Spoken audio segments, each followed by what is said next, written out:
Returning to work in early January after the holidays, David insisted on giving a ride to relatives who were recently released from prison for murder. Ignoring my 8 months pregnant belly, he forcefully pushed me out of the car. "You wait here. I'll come back for you later." I was terrified, thinking I'd heard wrong. It was snowing heavily that night, temperatures well below freezing. "It will take you at least 2 hours to drop them off." "I'm pregnant, I'll freeze to death." Unexpectedly, David slapped me hard, and even Martha and Robert accused me of being unreasonable. "This is my Uncle Frank and Aunt Carol. They watched me grow up. You can't compare to them." He sped away, leaving me on the highway. I called him countless times, but he didn't answer. Half an hour later, shivering uncontrollably and bleeding profusely below, I finally managed to call the police.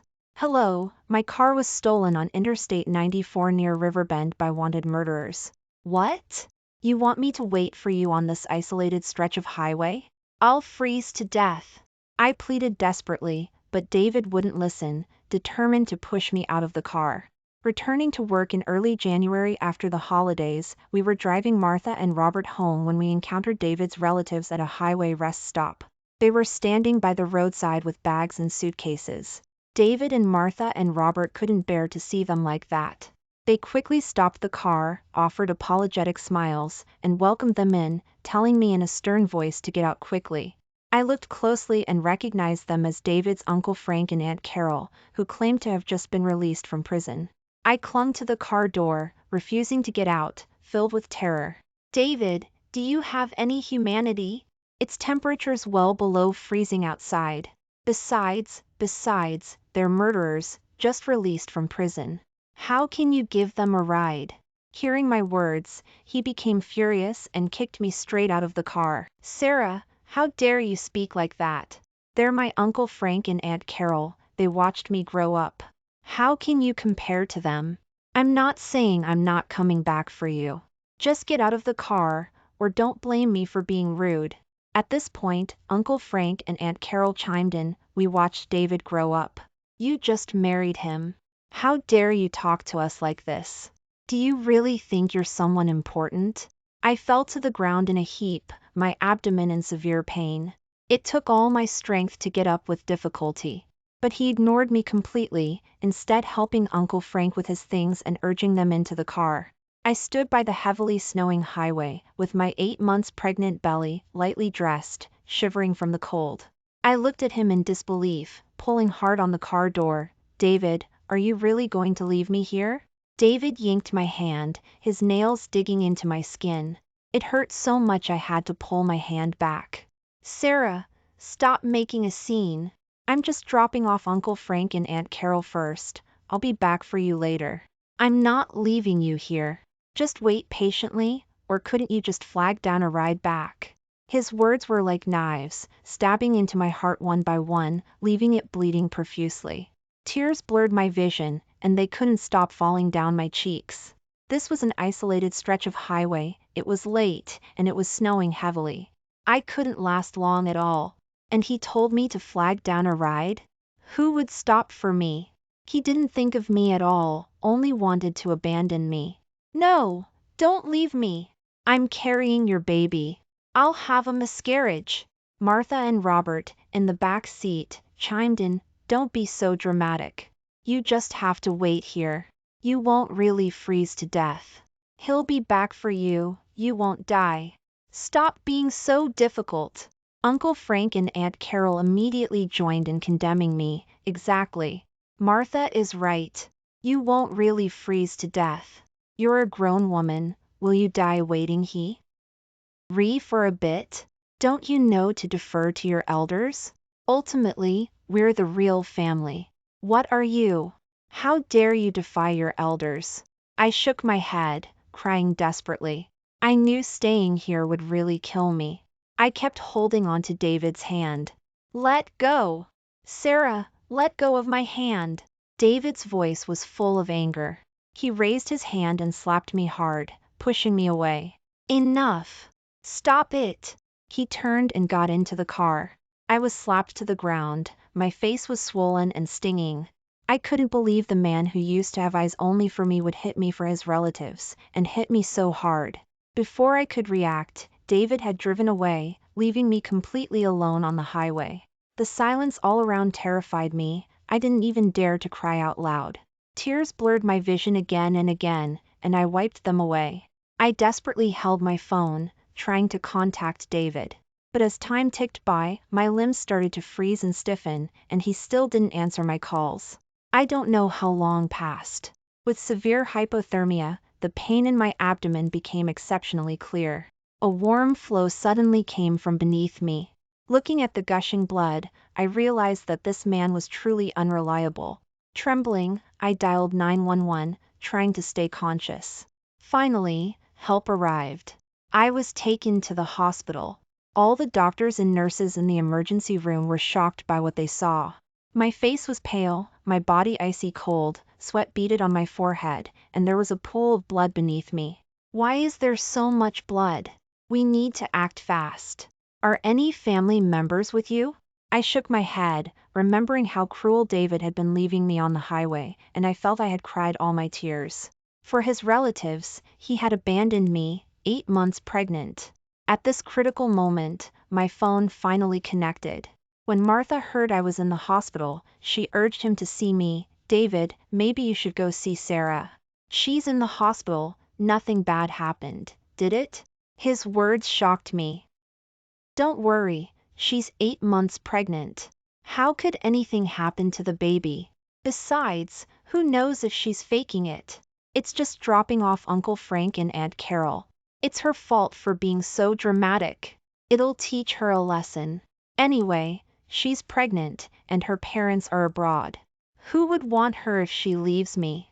I was completely heartbroken, no longer hoping for any pity from him, and I hung up the phone. In the past, I would always go along with him, agreeing to any of his requests or conditions. But this time he was mistaken, I wouldn't turn back. The doctor looked serious. Due to extreme shock, you've lost a lot of blood. We need to operate immediately. The baby's condition is not good. Can any family members get here now? I slowly closed my eyes. They can't come. I'll sign myself. I was in so much pain, sweating profusely, my body soaked in blood, my consciousness fading. I picked up my phone and managed to call David with difficulty, but he hung up without hesitation. I called over a dozen times, all were hung up. I struggled to sign the consent form for the surgery. The doctors delivered my baby and rushed him to the intensive care unit, doing everything they could to save him. The baby was only 8 months old. Despite all efforts, he died from hypothermia within minutes. I watched the baby being taken away. I sobbed, hating myself for being so foolish, for not seeing people clearly, which led to this outcome. Early the next morning, I dragged my body, still recovering from the miscarriage, out of the hospital against the doctor's advice. At the same time, I immediately contacted a lawyer to begin divorce proceedings.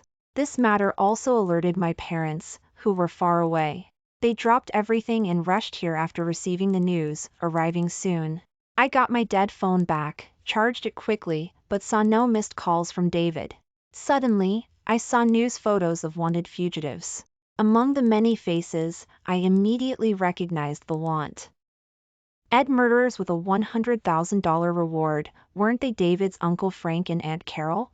Only then did I realize their claim of being released from prison was a lie. They were actually wanted fugitives. David had abandoned me on the highway for wanted fugitives, completely disregarding the baby I was carrying, his baby. How blind I must have been in the past. To have thought he was someone I could entrust my life to. I immediately called the police. Hello, my car was stolen on Interstate 94 near Riverbend by wanted murderers. The cold February wind carried sleet. After being discharged from the hospital, no one came to pick me up. The sleet soaked me through. My body was weak, the wind was bone-chilling, and I was shivering uncontrollably as I found the nearest hotel to check in. The police arrived at the hotel, took a brief statement to understand the situation, and told me to wait patiently for their investigation. After the police left, I received a call from David, his voice full of, "Why aren't you back yet? Uncle Frank and Aunt Carol are having lunch at our house." Why aren't you hurrying back to make food? The house is a mess too. Stop making a scene. Come back and clean up. I froze in place. His words were more painful than the physical pain after the miscarriage. He didn't ask where I was, or how I was doing as a pregnant woman. He only wanted to scold me. You brought them home? And you want me, a pregnant woman, to cook for them? Sarah, when did you become so dramatic? You can't even make a meal? Besides, they're not strangers, they're my Uncle Frank and Aunt Carol. Forget one meal, they're going to stay here. David's voice was noisy in the background, sounds like many people drinking, playing cards, and a woman's voice. That house was bought with all my savings. From selecting the location to the renovation, I poured my heart and soul into it. David was busy with work and didn't have much savings, so he agreed that the remaining would be used for our life together. That's why I agreed to cover the house and car. He knew I put so much effort into this, yet he still disrespected it. David, you let a bunch of random people into the house again? Don't you know how much effort I put into this house? It seemed there were not only his Uncle Frank and Aunt Carol in the house but also many other people. Before I could ask who the people in the house were, he started yelling at me again. David clearly hadn't seen the news from that morning. The news had already reported the latest wanted fugitives. When I wanted to tell him the true identity of Uncle Frank and Aunt Carol, I was interrupted by a gasp. Oh dear, Martha, I accidentally broke the family pendant in your room. Is it okay? It's fine, it's fine. It's just Sarah's family pendant, isn't it? If it's broken, it's broken. Anyway, her family is rich, they're not short of money. My heart sank. What family pendant? The only thing in the room was the family pendant, the most precious relic from my grandma. Did you hear that? Stop acting like a child. Hurry back. Don't expect me to come pick you up. It turned out his promise to come back for me last night was also a lie. He never intended to come back for me. If I hadn't called the ambulance and been taken to the hospital, I might really have frozen to death by now. David turned and spoke in a dialect he thought I couldn't understand. Don't touch it, it's her grandma's relic, bad luck. What bad luck? What relic? That's the last thing my grandma left me. How dare you say that? Do you think I don't understand what you're saying? Don't touch grandma's family pendant. I was so angry my face turned red, and I yelled at the top of my lungs. In the past, my parents were busy with business and didn't spend much time with me. Only my grandma raised me and gave me so much love. After she left, I missed her every day. No one understood my longing for her better than David. Yet, I never imagined that was what he truly thought. I thought David would explain, but instead, he didn't explain at all and cursed me for yelling at him over a broken family pendant. It's just a broken family pendant? Do you have to yell at me? Don't come back. Who would spoil you anymore? I heard them in the background telling someone to get a broom to sweep the broken pieces of the family pendant into the trash and throw it away. I couldn't stay calm anymore. Lightly dressed, I rushed out of the hotel, hoping to catch a taxi back. But it was pouring rain outside, and I couldn't get a taxi. My phone was dead. I gritted my teeth and decided to walk back. My body was weak after the miscarriage, and getting cold in the heavy rain, I quickly collapsed on the road. When I woke up again, I was back in the hospital, with my parents sobbing beside me. You're awake! You're awake! My poor daughter, you're finally awake. You scared your mother to death. I told you from the beginning that David wasn't a good guy. You insisted on marrying him, and now it's come to this. You never suffered such hardship before. That scoundrel, abandoning you, 8 months pregnant, on the highway. Now not only did you lose the baby, but your body is also injured, and he hasn't even shown his face. My mother cried uncontrollably. My nose stung, and I hugged her, sobbing loudly. I remembered when I had just graduated and started working, David was my senior and helped me a lot at work. He was gentle and patient. I was attracted to him and sincerely thought he was someone I could entrust my life to. Although my parents told me back then that when getting married, you should look not only at the person but also at their family. David came from a rural background, and our families were very different. They didn't agree to the marriage. But after we persisted, they relented, telling me that as long as I was happy. Now, only a year after getting married, I had put myself in this terrible state. Not only was the baby gone, my body was injured, and even the house and car I owned before marriage were no longer mine. My father exploded when he heard about the suffering I had endured. Consumed by rage, he yelled curses at David. He wanted nothing more than to grab David and beat him senseless. I was an only daughter, so they naturally doted on me immensely. That damn scoundrel, David. How could he make my daughter suffer so much? I will never forgive him. I swear I'll find him and cripple him. My father was red in the face with anger, picking up his phone and car keys, ready to go confront David. My mother knew this had completely enraged my father and he was serious this time, so she quickly held him back. Didn't you hear Sarah? That group of people not only abandoned her on the highway, they're now at her house. I heard there are quite a few of them, all that scoundrel's relatives, even wanted murderers. It's just the two of us, we're not enough to handle them. Quickly call your brothers and relatives. We can't lose out. My father calmed down and quickly called people on his phone. My mother also called her friends to come over. Our whole family went back to my parents' house in full force, explaining the whole situation to the elders in the family. After hearing it, they were collectively furious. They wished they could tear David apart right then and there to avenge me. Even my 80-year-old grandfather rushed back. Too much. How dare he bully my granddaughter like this? My parents looked at the large group of people. Considering that there were wanted fugitives at their house, they decided to plan first. Suddenly, David sent several photos. In the photos were his Uncle Frank and Aunt Carol and a crowd of unfamiliar relatives. A group of fierce-looking men and women, their eyes sharp, looking like they were there to judge me. The house was a complete mess, walls and tables covered in graffiti, leftovers, full of trash. Sarah, you've gone too far. You still haven't come back. The elders at home are very angry. It was just dropping off Uncle Frank and Aunt Carol first. Why do you have to make a fuss? It seems I need to teach you a lesson so you learn. Hurry back and apologize to Uncle Frank and Aunt Carol. Otherwise, don't bother coming back to this house. I sneered. How dare he talk like that while staying in my house? All right, then I won't come back. As for the house and car, return them as soon as possible. Otherwise, don't blame me for being rude. David was almost exploding with anger. Seeing my phone's location was at my parents' house, he immediately rushed over with his group. Sarah, you wait. I'm bringing Uncle Frank and Aunt Carol over right now to teach you a lesson. I hung up the phone and called the police again. Hello, the wanted murderers with a $100,000 reward are at my parents' address. The police received the information and dispatched officers immediately. This time, I wanted to watch them fall into the trap themselves. Just as the police arrived and were invited into the house by my parents to inquire about the situation, the doorbell rang.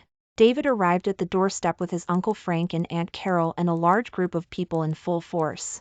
He yelled at the top of his lungs, banging on the door frantically, Sarah, open the door. Get out here right now.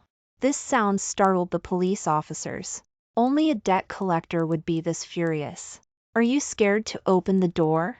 It's time to teach you a lesson. Then you'll know who's the head of the household. Let's see if you dare to make trouble with me again. Don't think I'll spoil you just because you're pregnant. My parents listened to him cursing me, filled with rage, wanting to beat him senseless. The police officers looked through the peephole and immediately saw David outside the door, along with quite a few people. Only 2 officers had come to understand the situation, but they instantly recognized David's Uncle Frank and Aunt Carol standing outside. There were also other wanted fugitives. They immediately realized this was a big deal. They quickly called for backup. To avoid alerting them, they retreated into the room and told us to open the door first, waiting for reinforcement. My father immediately went forward and opened the door. David, who had just been cursing me, was stunned. He couldn't believe my father was here. David, who had been aggressive, instantly deflated. My father grabbed him by the neck and lifted him up. So you're the one bullying my daughter? You cried and begged me to marry my daughter to you back then.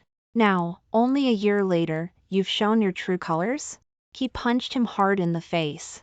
My mother also refused to be outdone, grabbing his hair and slapping him. Outside, David's parents, Uncle Frank and Aunt Carol, and the group of relatives were enraged by the scene. They wanted to step forward to help but saw that the house was full of our people. They were outnumbered and definitely couldn't win. David was beaten until his face was bruised and bleeding, but he didn't dare to say a word. His parents and relatives behind him only dared to beg them to stop, not daring to step forward to help. Police reinforcement arrived quickly. The officers outside joined the officers inside, surrounding them. However, David's Uncle Frank and Aunt Carol were too skilled at evading detection, and there were too many people on the scene. Only the other involved individuals were caught. David's Uncle Frank and Aunt Carol escaped. After investigation, the police learned that those people were actually Uncle Frank's accomplices, guilty of serious crimes. If we hadn't called the police beforehand, it's possible they would have committed extreme acts. David was beaten, his face covered in blood, lying on the ground, begging my father to stop. My parents finally stopped after the police officers intervened, but they continued to curse David verbally. David, lying in a pool of blood, saw me. He reached out and called my name, asking for my help. How dare you ask Sarah to help you? Look what you've done to her. I'm telling you, this isn't over. I'll never give my daughter to you again. David froze, his eyes wide, his face full of disbelief. What does that mean? Sarah, say something for me. After a while, I spoke calmly. The baby is gone. I had a miscarriage. It's because you abandoned me on the highway. My body froze, and that's why the baby is gone. When he asked this question, I was so choked up I couldn't speak for a long time. The pain of losing the baby surged up again, and tears streamed down my face uncontrollably. David, as the baby's father, had seen me for so long and hadn't even realized the baby was gone. What? How is this possible? It was already 8 months? How could it be gone just like that? Sarah, are you lying to me? David didn't understand what I meant. Perhaps he couldn't believe that the baby could disappear overnight. What do you mean? What baby is gone? Sarah, are you still trying to lie to me? Has the baby been born? Where is he? Let me go see him quickly. He kept pulling at me and asking, his words full of suspicion and questioning. Speak up. Stop making a scene. The baby is a big deal. You should know when to stop. Even though I left you on the highway, that was wrong of me, but you don't need to threaten me with the baby, do you? Besides, your parents have already beaten me, and you called the police to arrest us. Isn't that enough? I couldn't stop crying, my voice hoarse. I'm making a scene? Even now you think I'm making a scene? The baby is gone. Don't you understand? I had a miscarriage on the highway last night. And at that time, you were taking your Uncle Frank and Aunt Carol home. You ignored my calls for help. Even worse, you never came back for me. Don't you know they weren't released from prison at all? They are wanted murderers, and those relatives are accomplices. You helped them kill the baby. David froze. His eyes showed panic, and his body trembled. He couldn't believe it. Impossible, impossible. You must still be lying to me. Hitting you earlier was indeed my fault. Don't be angry or throw a tantrum. How could Uncle Frank and Aunt Carol be wanted fugitives? Are you mistaken? David cleared his throat, seemingly still believing that what I had just said was a lie I had made up to deceive him. He thought I was trying to use the baby to cause trouble and gain attention, not knowing the baby was truly gone. I showed him the news photos of his Uncle Frank and Aunt Carol being wanted, and he instantly looked stunned. In the past, when we were newly married, Martha and Robert often made things difficult for me, but luckily David often stood up for me.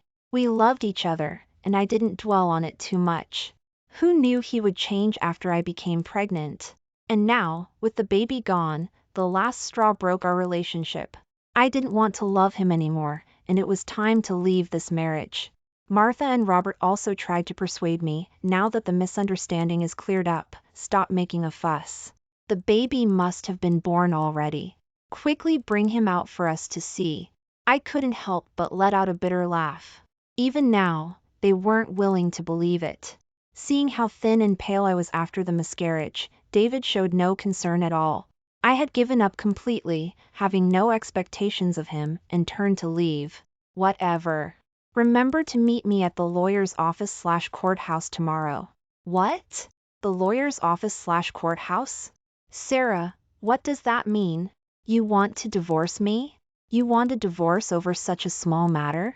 David and Martha and Robert were greatly alarmed. They couldn't believe I would suggest divorce. I took out the baby's miscarriage report and showed it to them. They were instantly speechless. It turned out what I had said was true. I really had a miscarriage. The baby was truly gone. Looking at the baby keepsake I had made for the baby, I cried hysterically. I had done everything I could for this baby. I loved him with all my might. I had eagerly awaited his arrival, but now that the baby was gone, all my hopes were dashed. My husband, for the sake of his so-called relatives, had abandoned me on the highway regardless of everything. I had long given up on him. Whether he wanted a divorce or not, I wouldn't turn back. His bloodshot eyes suddenly became moist, filled with tears. I slowly opened my eyes. David cried and hugged me directly. I'm sorry, wife, I'm sorry. It's my fault. I misunderstood you. I shouldn't have hit you. I didn't know you had a miscarriage. Please forgive me, okay? I'll definitely take good care of you in the future. Please don't be angry. I said calmly, okay, I'm not angry. David's mouth curved up, his face full of joy. Really? You forgive me? I looked at him expressionlessly. Yes, anyway, we have nothing to do with each other anymore. We're getting divorced, so there's no need for me to be angry with you. David froze in place, his eyes full of shock. Wife, what did you say? Divorce? You're kidding, right? Stop messing around. We'll definitely have another baby. You just need to take good care of your body, otherwise how will you have children in the future? Hearing those few sentences, I felt like throwing up from disgust. In David's heart, the baby was just something dispensable. He had never truly cared about me or the baby. His current apology was only because of guilt, or perhaps he felt obligated to apologize out of concern for appearances. Martha and Robert also chimed in with false sincerity. That's right, Sarah, you absolutely shouldn't talk about divorce. You and David will definitely have another baby. You shouldn't get a divorce over such a small matter. Seeing them, I wanted to rush over and hit her. Rage surged in my heart. It was all because of them that my poor baby was gone. I was heartbroken. I cursed at them. Shut up. Get out of here. Get out. I don't want to see you. I'm determined to get this divorce. No one can stop me. Martha and Robert were scared away by me. David continued to side with her and scold me. Sarah, what are you doing? The baby is gone. Why are you venting anger at my parents? You're simply unreasonable. You've really turned into a shrew. And after we came to see you, you treat her like this. I was feeling sorry for your miscarriage, but now it seems you deserved it. The police had already taken the involved individuals back to the police station for investigation. They would arrest Uncle Frank and Aunt Carol as soon as possible. My parents and all the relatives were enraged by this. My father picked up his fist and swung it at David's head. Scoundrel! You damned bastard! Are those human words? David was beaten to a pulp, barely conscious. Martha and Robert quickly pulled David away, and my parents continued to chase after them, cursing. My poor daughter, don't be afraid. This divorce is a must. With your parents here, no one dares to bully you. We will always be your strongest support. Early the next morning, David's injuries had healed, and he came looking for me again. I told him to meet me directly at the lawyer's office/courthouse. I wanted a divorce even if it meant leaving with nothing, financially. The moment David saw me, the apology from yesterday was completely gone from his eyes. Instead, he was angry again, did you know my mother had a fever last night? She came to see you out of kindness. How could you treat her like that? She was feverish all night from fear. I expressionlessly submitted the documents to the clerk. Oh, what does that have to do with me? Was her fever my fault? David glared at me angrily. If not you, then who? Sarah, you just had a miscarriage and lost the baby. Don't make it sound like it's a huge deal. Babies can be had again. Do you have to get a DIV? Ors? My heart suddenly ached terribly. It felt like it was being torn in half. Tears welled up again, and my throat was choked, unable to utter a single word. What do you mean you just had a miscarriage and lost the baby? That was my baby, whom I had carried for 10 months, the hope I had eagerly awaited. Now, he was killed by you just before he was born. He spoke as if it were my fault. My baby died before coming into this world. He didn't get a chance to see it. He closed his eyes forever.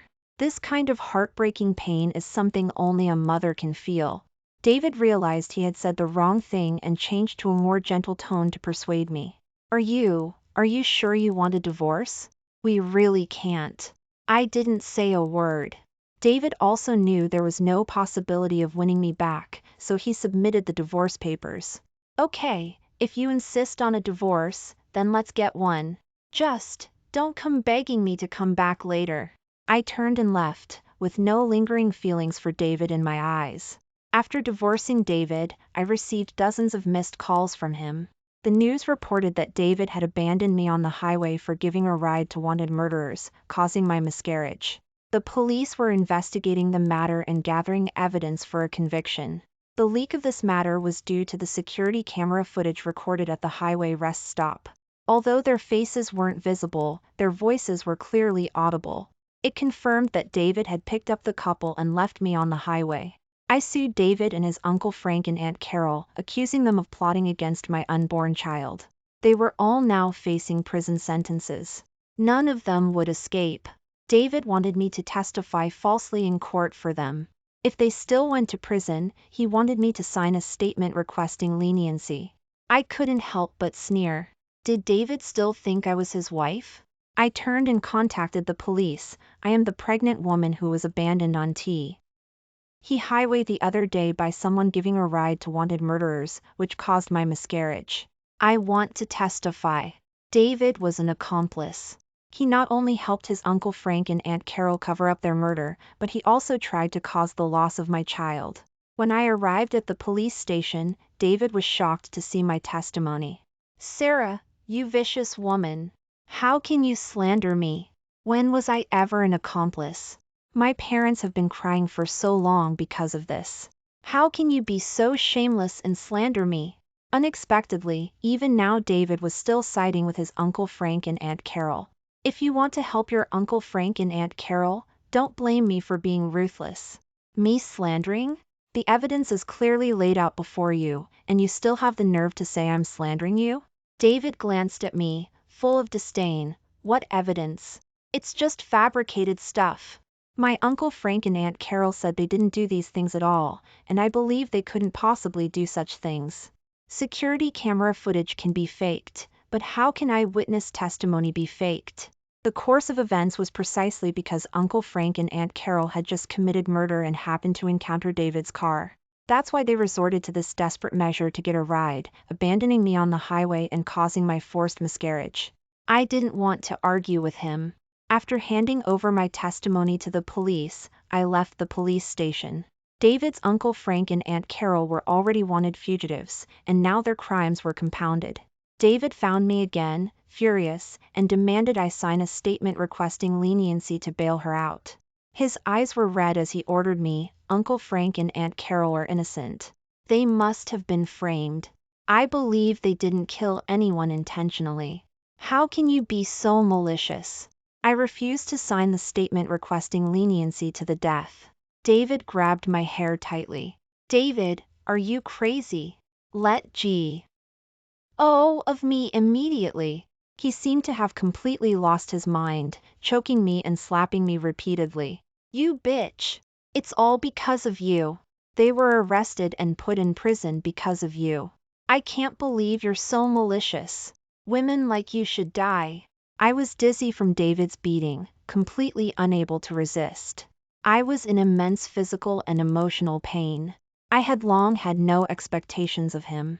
With difficulty, I picked up my phone and called the police. The police quickly took David away. But it wasn't because he hit me. It was because his Uncle Frank and Aunt Carol wanted to reduce their prison sentences. They even accused David of being an accomplice in their murder, changing the person who truly wanted to harm me to him. When David heard these charges, he was terrified out of his wits. No, I didn't do any of this. How can you arrest me for something like this? I'm not an accomplice. I had no idea they would get in my car after committing murder. The police went to the shack where his Uncle Frank and Aunt Carol used to live to gather evidence and happened to find them. They immediately arrested them. However, they discovered that Uncle Frank and Aunt Carol had already made all the preparations to frame him. Their testimonies all pointed to David as their accomplice, and the evidence was conclusive. No one could help him. His being an accomplice to murderers was a done deal. David was also about to go to prison because of them. He was terrified but helpless. As the court session was about to begin, David called me and begged me to visit him.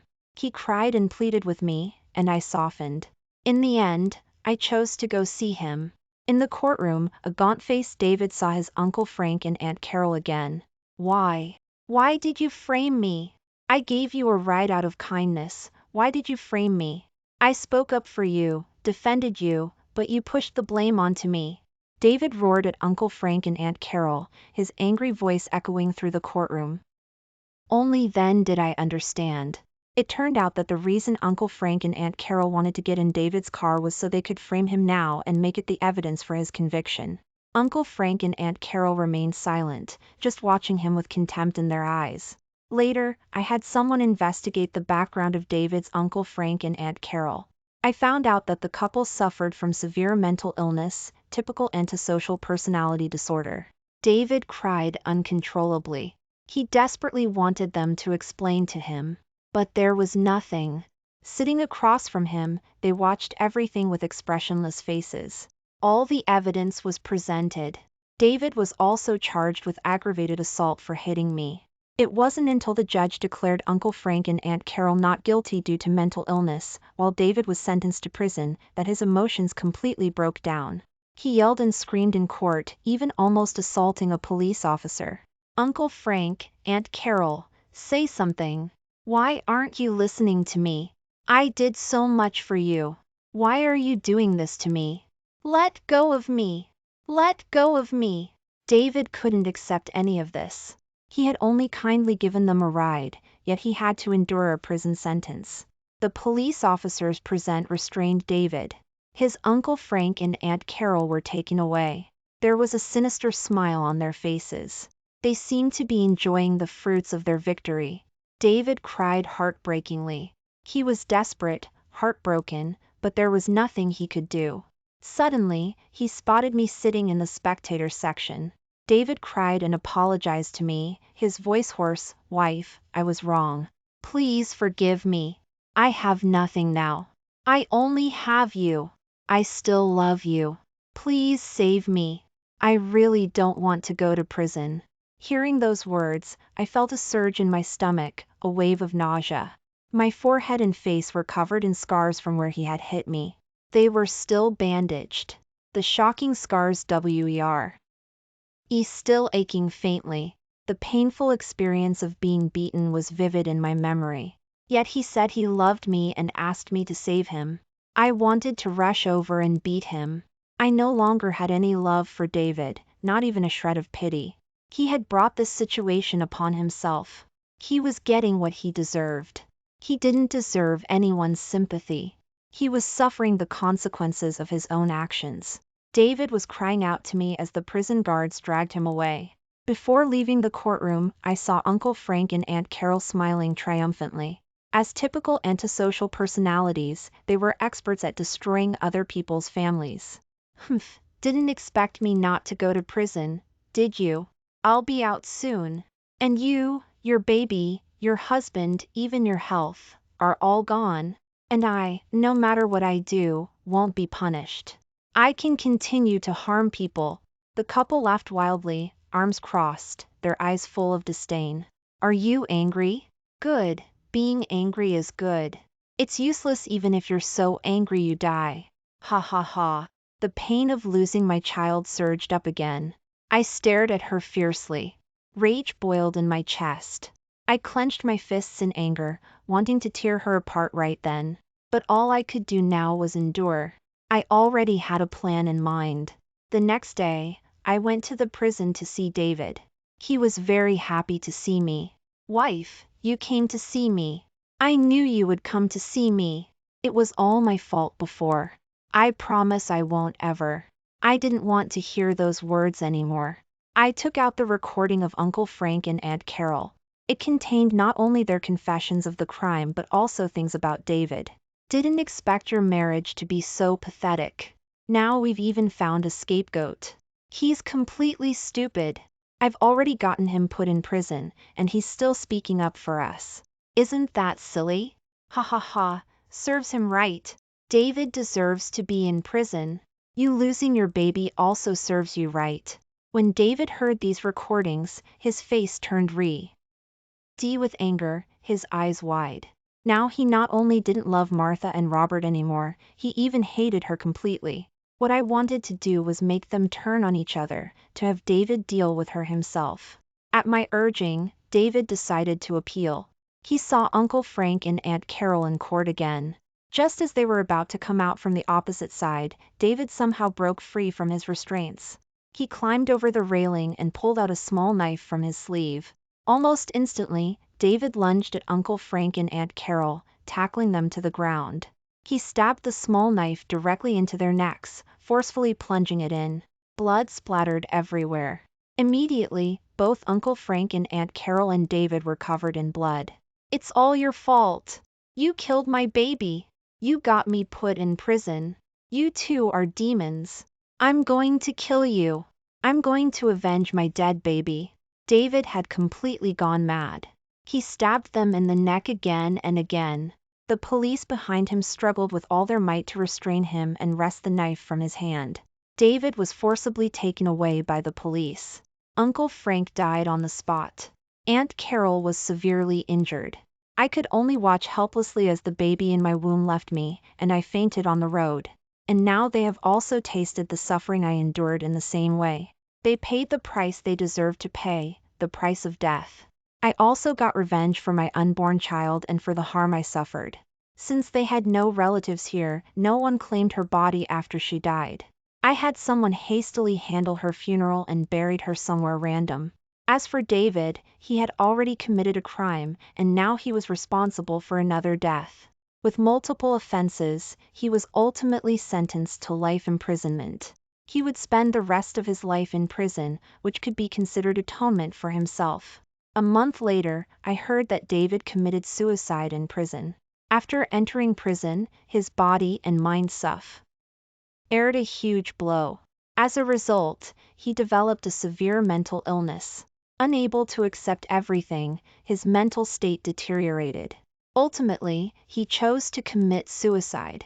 Unfortunately, his body was not discovered until the next day. The death was gruesome. His body also went unclaimed. Because David was concerned about appearances, he hadn't told his family about going to prison. Martha and Robert cried every day, always wondering where he had gone. So no one in his family knew he had gone to prison, let alone that he had died there. I didn't care about his body at all, because by then I had already moved to a new city. In the new city, I adopted an abandoned infant, a baby girl who was born not long ago. I started a new life with her and all the savings David and I had had before. Our lives were back on track, and things were getting better and better. Despite all the difficulties in the past, our new life now is happy and fulfilling.